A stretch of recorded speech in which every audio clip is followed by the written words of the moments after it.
Hello friends, welcome to mechanical alphabet. आप लोग कैसे हैं? मैं भी ठीक हूँ। हम लोगों ने पिछले वीडियो में पढ़ा था heat flow through spherical wall sphere में कैसे हीट फ्लो होता है, ये हम लोगों ने पढ़ा है। और आज हम लोग पढ़ेंगे हीट फ्लो इन कंपोजिट वॉल। आप समझ गए होंगे कि कंपोजिट वॉल का मतलब यहाँ नंबर ऑफ वॉल्स रहेंगे, चाहे वो रेक्टेंगुलर हो चाहे सर्कुलर हो, किसी प्रकार की वॉल हो। तो सबसे पहले हम रेक्टेंगुलर वॉल पढ़ेंगे, रेक्टेंगुलर कंपोजिट वॉल। तो इसमें इलेक्ट्रिकल एनालॉजी का बहुत बड़ा महत्व है, बहुत इंपॉर्टेंट है, उसको आप समझ लेंगे। वो भी खासकर इलेक्ट्रिकल एनालॉजी में जो पैरेलल सीरीज होती है और पैरेलल और सीरीज होती है, उसमें किस तरीके से करंट और वोल्टेज डिवाइड होता है, ये आपको समझना पड़ेगा। तो पहले आपको मैं इलेक्ट्रिकल एनालॉजी को बता दे रहा हूँ।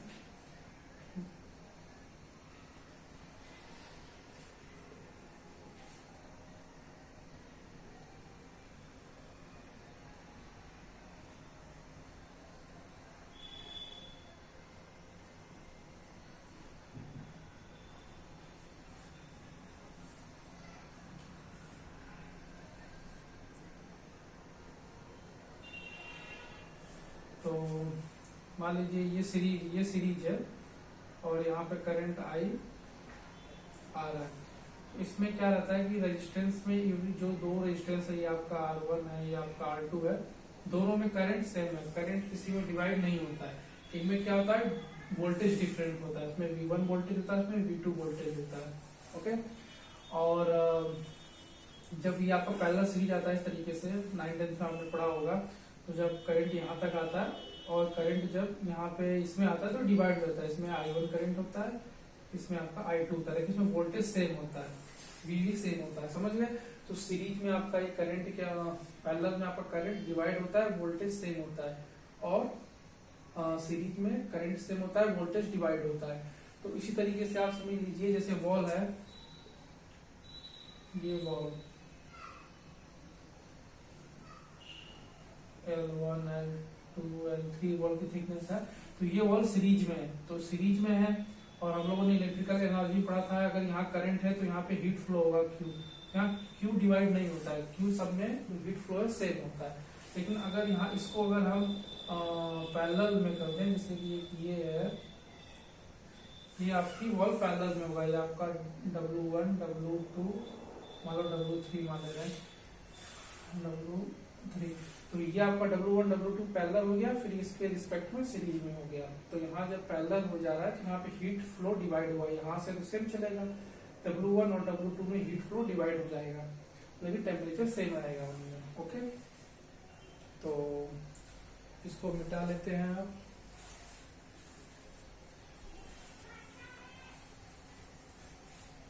आई होप इलेक्ट्रिकल एनालॉजी आपको समझ में आया होगा, क्योंकि इसके बिना ये आप समझ नहीं पाएंगे।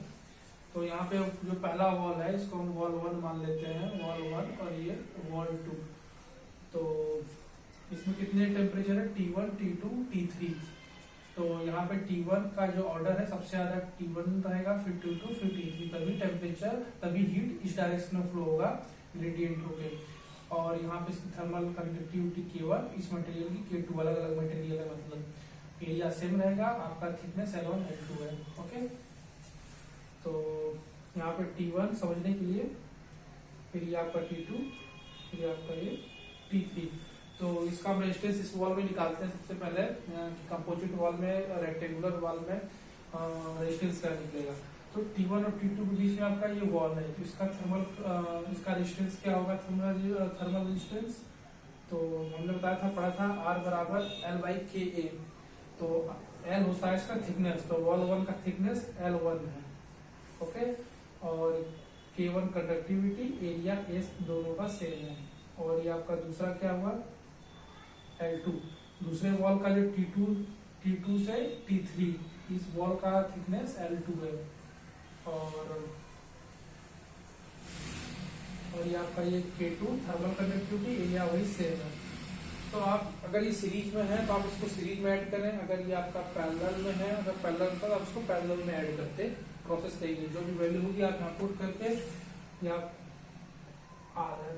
ये आपका टोटल R, आप सम ऑफ R भी लिख सकते हैं, इसको हम sum of resistance in composite wall में आप इस तरीके से निकाल सकते हैं। अब इससे फायदा क्या हुआ, इसको हम क्यों पढ़ रहे हैं ये भी बता देता हूँ। यहाँ पे जो टेम्परेचर है T1, T2, T3, इसको हम इस तरीके से भी लिख सकते हैं कि T1 माइनस T2 पहले वॉल का जो अगर हम हीट फ्लो निकालना चाहें तो, और यहाँ पे L1 K1 A, और यहाँ पे Q दूसरे वॉल का अगर निकालें वॉल 2 का तो T2 माइनस T3 और इसका रेजिस्टेंस L2 K1 A।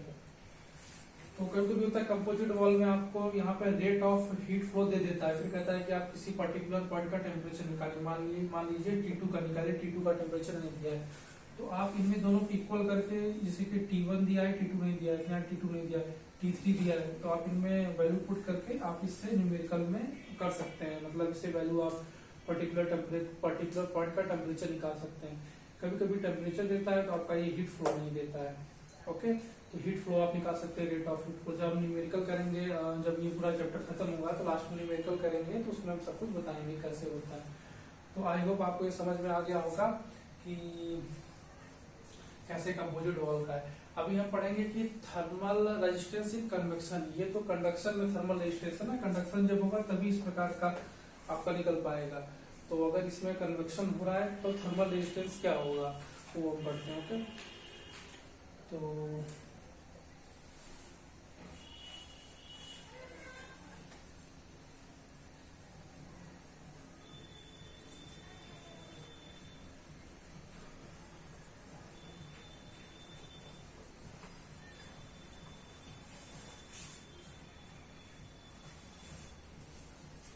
मान लीजिए ये वॉल है, थोड़ा सा कपड़ा गीला है ना तो दिक्कत कर दे रहा है, बोर्ड गीला हो जा रहा है। आपकी वॉल है, इसका थिकनेस L है, एरिया A, एरिया यहाँ पे A, और थर्मल कंडक्टिविटी K। ये मान लीजिए कोई फ्लूइड है, लिक्विड गैस मान लेते हैं, ये आपका गैस है। यहाँ पे एक फ्लूइड मान लेते हैं, ये आपका लिक्विड है, ये आपका लिक्विड है। ओके, और ये आपका गैस है। तो यहाँ पे थर्मल कंडक्टिविटी इसका K है, इसका एरिया A है। और अब हम लोगों को ये जानना है, अच्छा यहाँ पे ये टेम्परेचर T1 और यहाँ पे टेम्परेचर T2 है, और ये आपका T इनफाइनाइट टेम्परेचर है जो कि फ्लूइड का है। T इनफाइनाइट 1 कर देते हैं, फिर T इनफाइनाइट 2 कर देते हैं। तो ये सारी चीजें पता लग गई हैं। इनका अगर हम थर्मल रेजिस्टेंस इस वॉल का देखें तो ऐसे लिख सकते हैं, और मिनट पूछना पड़ेगा।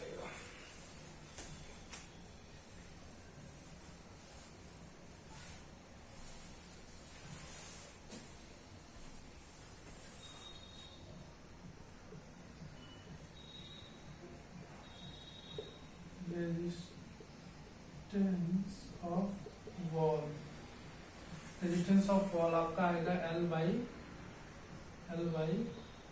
के ए। लेकिन अब इसका रेजिस्टेंस क्या आएगा, कन्वेक्शन मतलब कि इस फ्लूइड में रेजिस्टेंस क्या आएगा, कन्वेक्शन हो रहा है ना, सॉलिड और लिक्विड का इंटरफेस है, सॉलिड और फ्लूइड का गैस का इंटरफेस है। तो हम थर्मल रेजिस्टेंस यहाँ लिख देते हैं, चल क्यों नहीं जा रहा,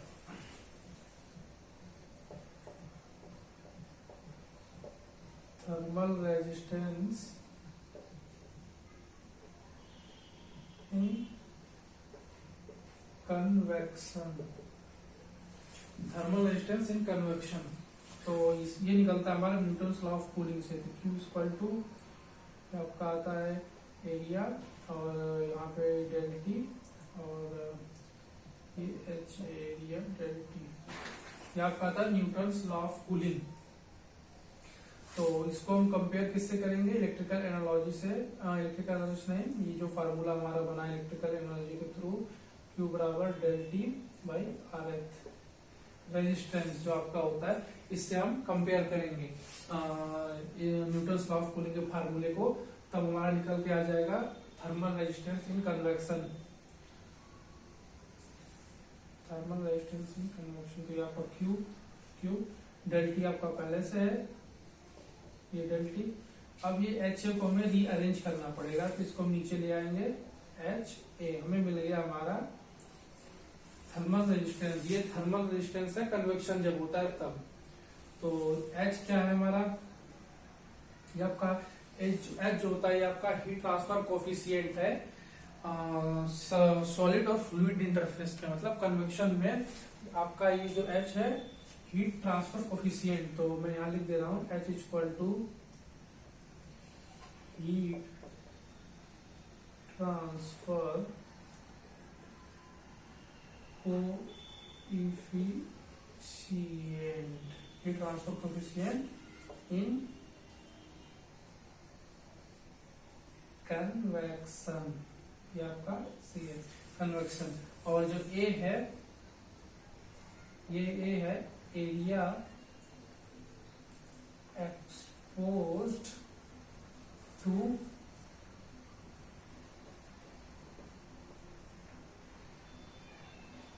फ्लूइड इंटरफेस।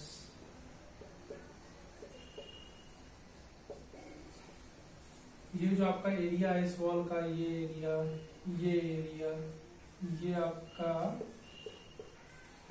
एच है, ओके। और 1/h है, ये आपका थर्मल रेजिस्टेंस है वॉल में। तो इसको मैं मिटाता हूं,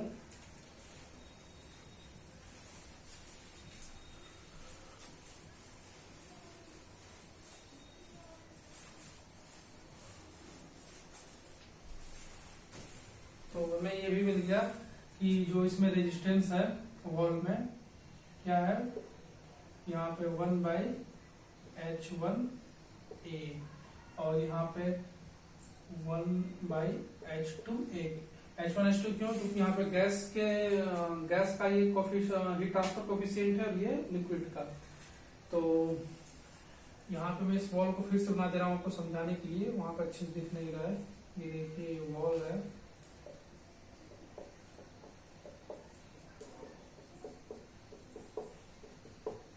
तो ये आपका T infinite 1, T1, T2, T infinite 2। अभी इसमें सिर्फ टेम्परेचर के बातें समझाने तो मैं टेम्परेचर का बता रहा हूँ।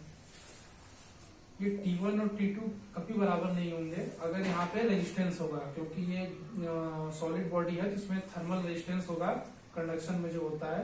तो ये आपका L है, तो इसमें रेजिस्टेंस क्या जाए L/Ka।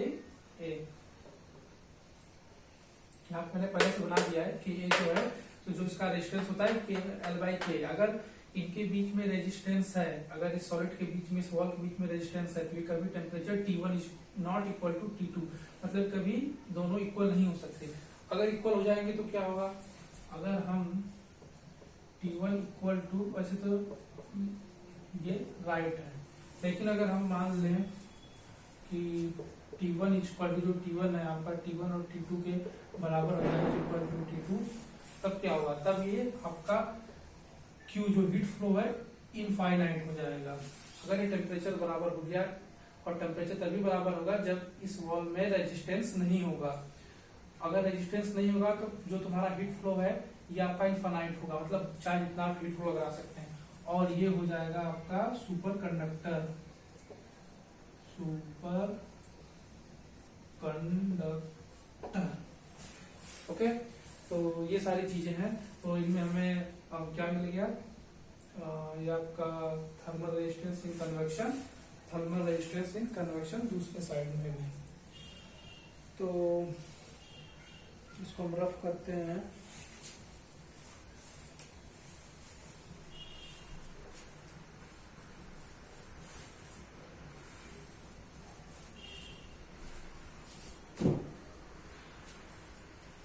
अगर मान लीजिए यहाँ पे हमने इसी का अगर हमें निकालना हो रेजिस्टेंस, तो बीच में एक वॉल है और यहाँ पे दो जगह से कन्वेक्शन हो रहा है। यहाँ मान लीजिए अगर गैस है तो यहाँ पे H1 हीट ट्रांसफर कोफिशिएंट, यहाँ पे अगर लिक्विड है तो यहाँ पे H2 हीट ट्रांसफर कोफिशिएंट, यहाँ पे थर्मल कंडक्टिविटी K है, ये A है, यहाँ पर T इनफाइनाइट T2 है, ओके, और ये आपका टी इनफाइनाइट। तो एक चीज और है, हाँ, अगर T infinite one never will equal to T1 temperature, ये टी इनफाइनाइट T1 के बराबर भी नहीं होगा, क्योंकि इनमें थर्मल रेजिस्टेंस होता है, इस फ्लूइड में भी थर्मल रेजिस्टेंस होता है। जिस समय इस फ्लूइड में थर्मल रेजिस्टेंस नहीं होगा तब ये T infinite one equal to T1 होगा। अगर थर्मल रेजिस्टेंस इस फ्लूइड में नहीं होगा तब ये दोनों को बराबर होगा, अगर थर्मल रेजिस्टेंस है तो ये कभी बराबर नहीं होगा। यही चीज इसके लिए भी है। ओके, इसको हम ठीक है। अब यहाँ पे इसका निकालते हैं रेजिस्टेंस टोटल। तो टी इनफाइनाइट वन, ये आपका मैंने कैसे बताया था आपको, ऐसे ही ना, यहाँ कर दे रहा हूँ, साफ साफ लिखेगा। चलिए जल्दी कर देखते हैं, लेकिन यहाँ आपको चमक रहा होगा। टी इनफाइनाइट वन पहला टेम्परेचर, फिर T1, यहाँ से आपको जुड़ गए T1, फिर T2 और फिर टी इनफाइनाइट टू। अब देख लीजिए T infinite one, T1, T2, T2, T infinite two, ये आपका टेम्परेचर हुआ। अब आप इसमें देखिए टी इनफाइनाइट वन से लेके T1 तक रेजिस्टेंस क्या है, क्या कहते हैं, कन्वेक्टिव रेजिस्टेंस है, क्योंकि गैस और ये वॉल में यहाँ पे हीट फ्लो हो रहा है, यहाँ कन्वेक्शन हो रहा है। कन्वेक्शन में हमने पढ़ा था रेजिस्टेंस का था 1/H8, यहाँ पे H1 रहेगा, क्योंकि यहाँ का H1 थर्मल ट्रांसफर कोफिशिएंट है, ये ट्रांसफर कोफिशिएंट है, और एरिया, यहाँ एरिया H, A1, A2 और यहाँ पे A3, ये 3 एरिया है। ये एरिया आपका रहेगा जो एक्सपोज है आपका फ्लूइड में, और ये एरिया इस साइड से जो एक्सपोज होगा फ्लूइड में। कभी कभी ये एरिया डिफरेंट होते हैं, तो हम यहाँ सेम एरिया ले लेते हैं। जब आपका रेक्टेंगुलर नहीं, सर्कुलर और सिलेंड्रिकल लेंगे तो अलग, यहाँ एरिया सेम है। ओके, तो H1 और यहाँ पे ये A, और T1 से T2 आपका क्या होगा, T1 से T2 यहाँ पे कंडक्शन हो रहा है, कंडक्शन का क्या है, L/K, एरिया सेम है सबका। और यहाँ पे फिर T2 से टी इनफाइनाइट टू, जो आपका T2 से टी इनफाइनाइट टू, इनमें भी कन्वर्शन हो रहा है 1/H2A। इसमें भी थर्मल कंडक्टिविटी जो है, हीट ट्रांसफर कोफिशिएंट जो है H2 डिफरेंट है, और ये आपका एरिया सेम है। तो इस तरीके से आप टोटल रेजिस्टेंस निकाल सकते हैं, अगर यहाँ कन्वेक्शन कंडक्शन दोनों हो रहा है तो। यहाँ पे 2 बॉल होंगे तो इस तरीके से बढ़ते जाएंगे। इनमें आप इसको अगर हीट फ्लो निकालना है तो आपको इस तरीके से भी ले सकते हैं कि अगर total heat flow in this system, ये अगर सिस्टम हम कर ले रहे हैं पूरा, T infinite one to T infinite two, तो अगर इसका हम पूरा सिस्टम ले रहे हैं तो हीट फ्लो पूरे सिस्टम में T infinite one minus T infinite two से लेके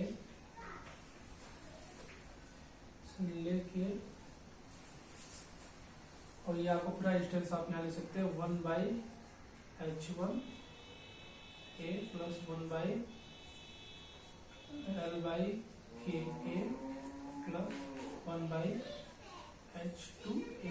इससे आप पूरा heat flow temperature, heat flow, और बीच में भी जो T1 T2 है, आप इसके और इक्वेशंस बना के न्यूमेरिकल सॉल्व कर सकते हैं। ये तो आपका कॉन्सेप्ट से समझाने के लिए मैंने बताया है। न्यूमेरिकल जब सॉल्व कराएंगे तो उसमें देख लिया जाएगा।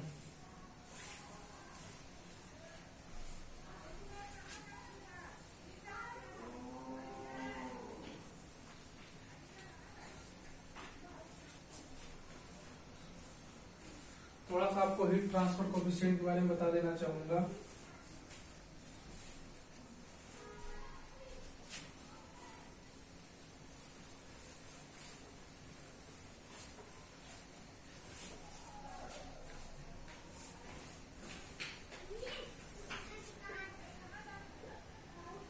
ये जो आपकी वॉल है, यहाँ मान लीजिए लिक्विड है एच ये आपका heat transfer coefficient in solid fluid interface पे, या कोई इंटरफेस है ये सॉलिड का, ये फ्लूइड का, गैस लिक्विड कुछ भी हो सकता है यहाँ पे। तो एच जो आपका होता है ये किस किस पे डिपेंड करता है, तो बहुत इंपॉर्टेंट चीज है। थर्मल कंडक्टिविटी जो हम लोगों का होता है, इस थर्मल कंडक्टिविटी के वो मटेरियल पे डिपेंड करती है, के जो होता है मटेरियल पे, लेकिन ये मटेरियल प्रॉपर्टी नहीं है। तो we can say H is not the